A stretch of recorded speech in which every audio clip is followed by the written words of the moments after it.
તરવાનો એટલે ભવસાગર તરવાનો આરો ચડતો નથી.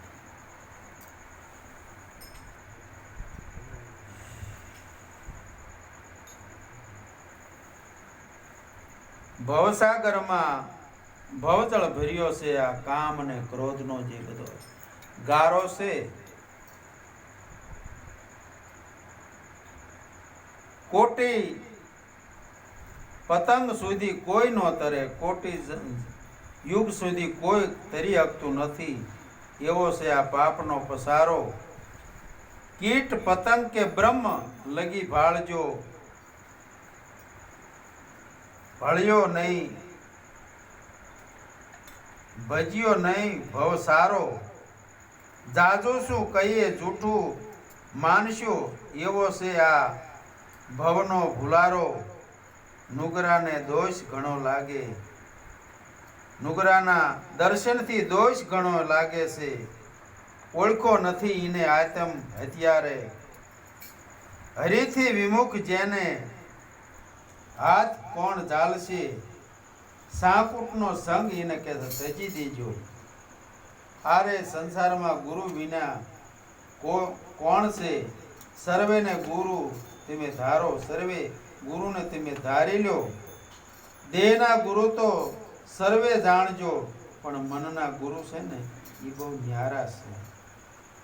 મનના ગુરુ વિના ભૂલ નથી ભાંગતી, ભલે ભમે જગ સારો.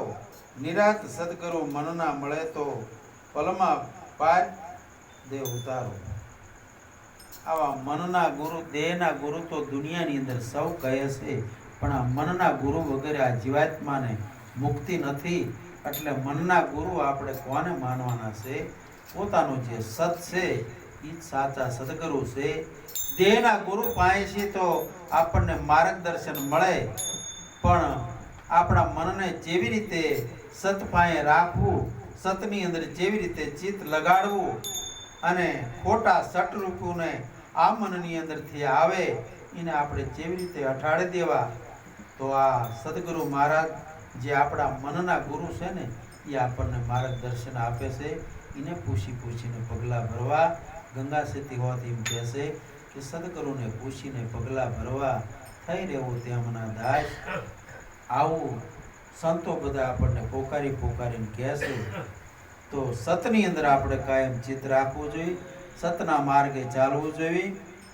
આ જ આપણે સાચી રેણી એને કહેવાય. ક્યાણે તો દુનિયાની અંદર મારી ઘોડે ઘણા કહે છે, પણ રેણી કોક પાળે છે.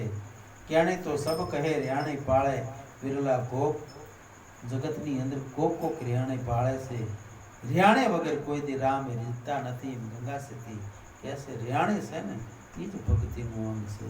સદગુરુ મહારાજ